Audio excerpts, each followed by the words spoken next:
പുതിയൊരു വീഡിയോയിലേക്ക് എല്ലാവർക്കും ഹാർദവമായ സ്വാഗതം. ഇന്ന് നമ്മളെ ഇംഗ്ലണ്ടുമായിട്ടുള്ള ഇന്ത്യയുടെ സെമി ഫൈനൽ മത്സരമായിരുന്നു.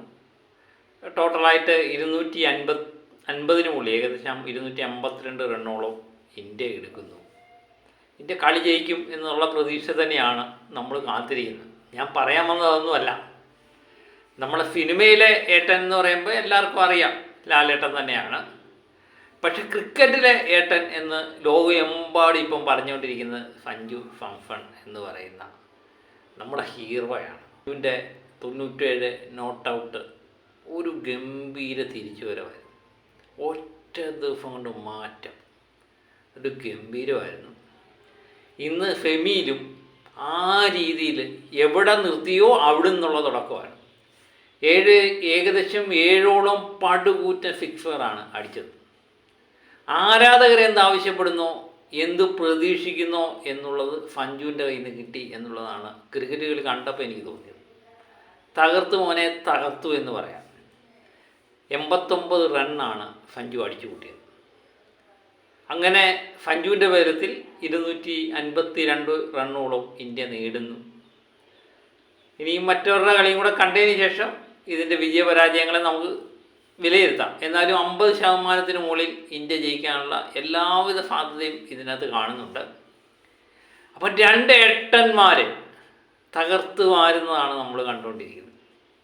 ഓരോ ഏട്ടൻ സിനിമയിലെ ഏട്ടനാണെങ്കിൽ മറ്റൊരു ഏട്ടൻ ക്രിക്കറ്റിലെ ഏട്ടനാണ്. അങ്ങനെ സഞ്ജു തന്നെ നേരത്തെ പറഞ്ഞൊരു വീഡിയോ ഞാൻ ഇട്ടിരുന്നു. ലാലേട്ടനെ പോലെ വില്ലനായിട്ടും നായകനായിട്ടും ഏത് റോളും ഞാൻ കൈകാര്യം ചെയ്യാൻ തയ്യാറാണ്. ചിലപ്പം കുറച്ച് ഹാസ്യം കാണും, ചിലപ്പം കുറച്ച് സംഗീതം കാണും, ഏത് റോളും ഞങ്ങൾ കൈകാര്യം ചെയ്യും. അതിൽ നിന്ന് നമ്മുടെ ഏട്ടനാണ് നമുക്കൊരു പ്രചോദനം. അത് തന്നെയാണ് സഞ്ജു പറഞ്ഞു വെച്ചത്. ആ സഞ്ജു ഒരു മാഫ് പടത്തിനകത്ത് ലാലേട്ടൻ വന്ന് പോയി കഴിഞ്ഞാലുണ്ടല്ലോ, ഒരു സീനും നമുക്ക് ഈ രാവണപ്രഭുവൊക്കെ നമ്മൾ പല പ്രാവശ്യം കാണുന്നതിൻ്റെ ഒന്നാമത്തെ കാരണം എന്താ, അതിനകത്ത് ഒന്നുപോലും വിട്ടുകളയാനില്ല. നമ്മൾ ഇരുന്ന് കണ്ടുപോകും, പല പ്രാവശ്യം കണ്ടു. അതുപോലെ തന്നെയാണ് സഞ്ജുവിൻ്റെ കളി. കഴിഞ്ഞ കളി ഞാൻ എത്ര പ്രാവശ്യം കണ്ടു എന്ന് നമുക്കറിയില്ല. ഒന്നാമത്തെ കാര്യം, ക്രിക്കറ്റ് കളി എന്ന് പറഞ്ഞാൽ പഴയതുപോലെ ഇരുന്ന് കാണാനുള്ള ഇതില്ല, ആകെപ്പാടെ ടെൻഷനാണ്.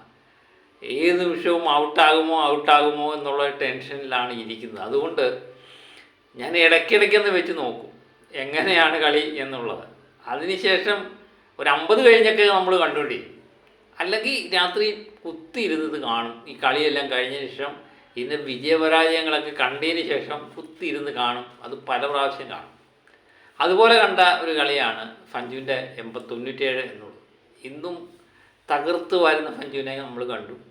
ടെൻഷനൊന്നും ഇല്ലായിരുന്നു. കാരണം കഴിഞ്ഞ കളി സഞ്ജു നന്നായി കളിച്ചു. ഈ കളിയും കളിക്കും എന്ന് ഏകദേശം ഉറപ്പായിരുന്നു. അതുപോലെ ലാലേട്ടൻ സിനിമ പോലെ തന്നെ എല്ലാ സാധനങ്ങളും സഞ്ജു ഈ ക്രിക്കറ്റിലും കാണിച്ചു എന്നുള്ളതാണ്.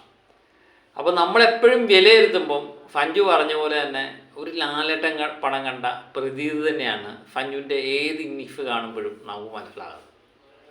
അതുതന്നെ അങ്ങനെ സംഭവിക്കട്ടെ. ഇന്നത്തെ കളിയും ഇന്ത്യ വിജയിച്ച് ഇന്ത്യ ഫൈനലിലേക്ക് കടക്കട്ടെ. കപ്പ് നമുക്കടിക്കാം.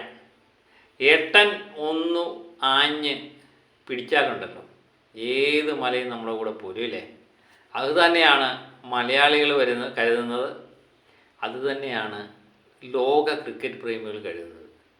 ഏട്ടൻ എന്നുള്ള വിളിപ്പേര് സഞ്ജുവിന് മാത്രം സ്വന്തം. ഏട്ടൻ അടിച്ചു തൂക്കി ഇന്ത്യ കപ്പ് നേടും എന്ന് തന്നെ പ്രതീക്ഷിച്ചുകൊണ്ട് മറ്റൊരു വീഡിയോയുമായിട്ട് വീണ്ടും ഞാനെത്താം. Okay, by.